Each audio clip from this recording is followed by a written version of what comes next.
I am 82 years old. I have money. I have investments. I have properties with my name on them. And I have silence. The doctor doesn't say it directly, but I can read his eyes. Time is short, very short, so let me speak before it closes. You think money will make you safe. You think sacrifice now means freedom later. You think you're building something solid. I thought that too. I retired with millions, and I lost my family. You are making the same trade I made. You just don't know it yet. The deception. You wake up and reach for your phone before your feet even touch the floor. The room is still dark. Your family is still asleep. But your mind is already at work. Emails, deadlines, messages that feel urgent, alerts that feel important. You tell yourself, this is temporary. You tell your wife, just a few more years. You tell your kids, Daddy's busy. You say it gently, with good intentions. Like it's sacrifice, like it's love. It's not. It's delay disguised as duty. You sit in traffic rehearsing conversations that haven't happened yet. You answer calls during dinner. You nod while someone is speaking, but your eyes drift back to the screen. You promise a weekend that keeps moving further away. You promise a vacation you'll fully enjoy next time. You call it ambition. You call it responsibility. You call it providing. At 30, I was you. I wore suits that pulled tight across my shoulders. I walked fast. I talked faster. I believed exhaustion was proof of importance. I stayed late because leaving early felt weak. I said no to dinners, no to school plays, no to lazy Sunday mornings when nothing needed to be achieved. But I said yes to opportunity, yes to expansion, yes to reputation, yes to just one more deal. My son once stood in the doorway of my office, small hands gripping the frame, hope on his face. He said, "Are you coming?" I didn't look up. I said, "Not tonight." I said it casually, like there would be infinite tomorrows. I said that 100 times, and one day, he stopped asking. The 3 regrets. 1. I missed what cannot be replayed. The smell of food drifting from the kitchen, plates set neatly on the table, my daughter laughing in the other room at something small and silly, my phone buzzing in my pocket, a soft vibration, then another. I felt it against my leg like a tug. I chose the phone. Every time I would glance at the screen, tell myself it was important, tell myself this call paid for the food on that table. I told myself I'll make it up later. Later when things slow down. Later when the bonus clears. Later when the pressure eases. There is no makeup. Moments expire. Childhood expires. Voices grow deeper. Laughter changes. Doors begin to close instead of open.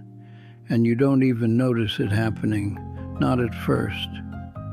One day you look up, and the small chair at the table is taller.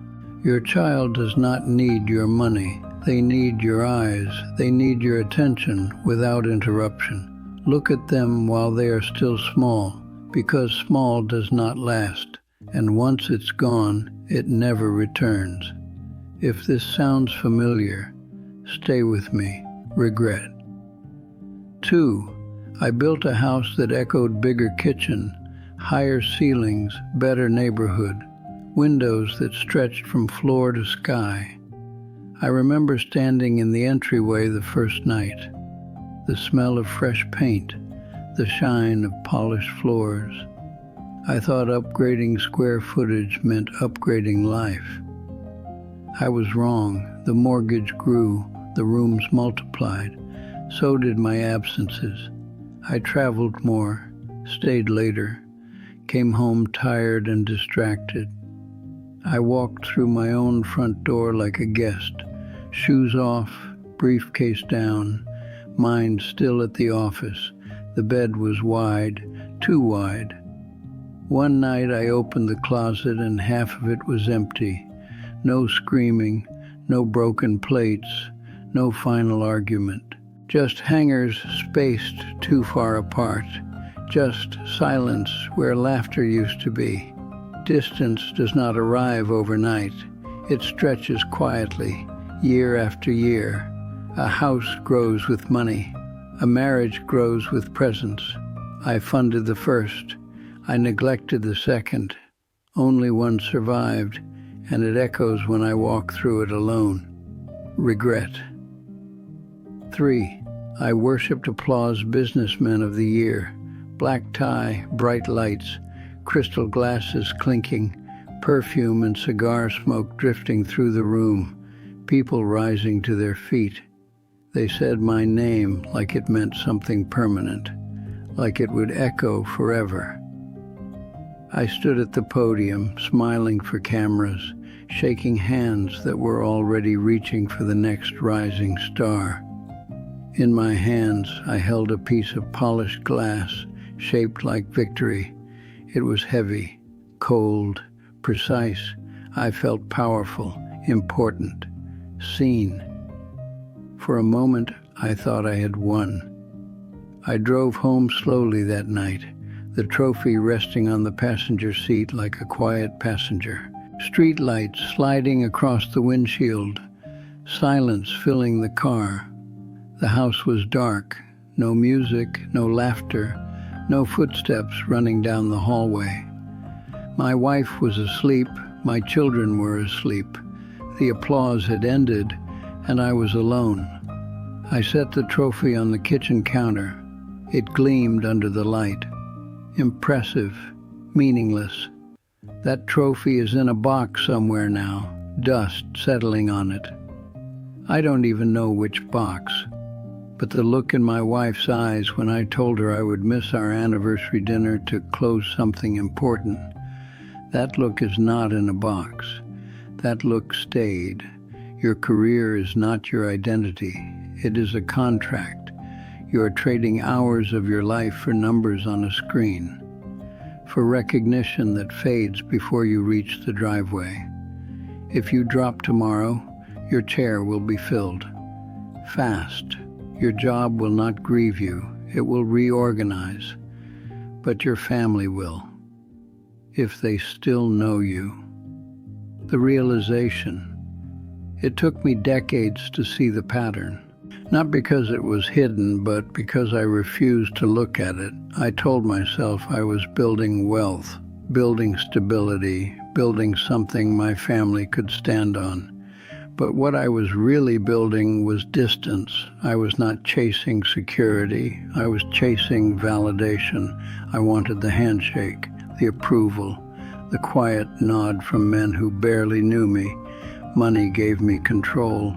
Control over schedules, control over outcomes, control over how I was seen. But control has a cost. The more I controlled my world, the less I connected to it.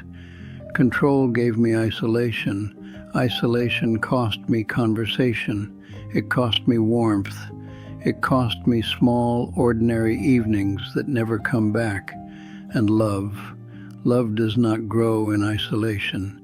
It grows in time shared, in attention given, in presence that isn't divided.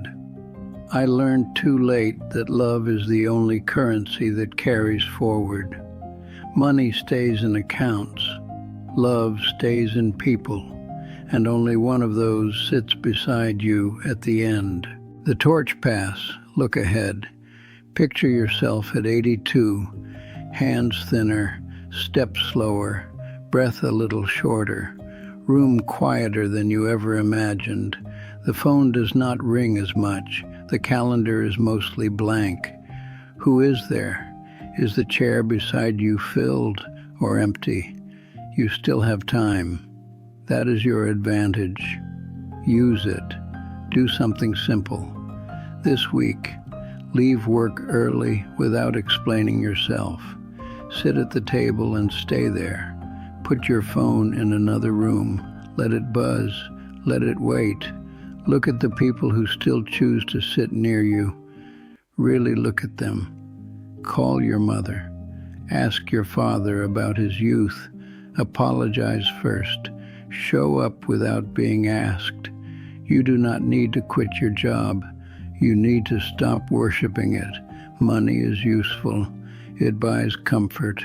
It buys convenience. It does not buy presents. It does not buy another chance. And when the lights dim, when the machines hum softly in the dark, love is the only thing that stays. I retired with millions, but I would trade every dollar for one more loud dinner with everyone still at the table. Don't wait until you are me. Be present while it still matters. Time is not generous. Use it well. If these words matter to you, stay close. Goodbye.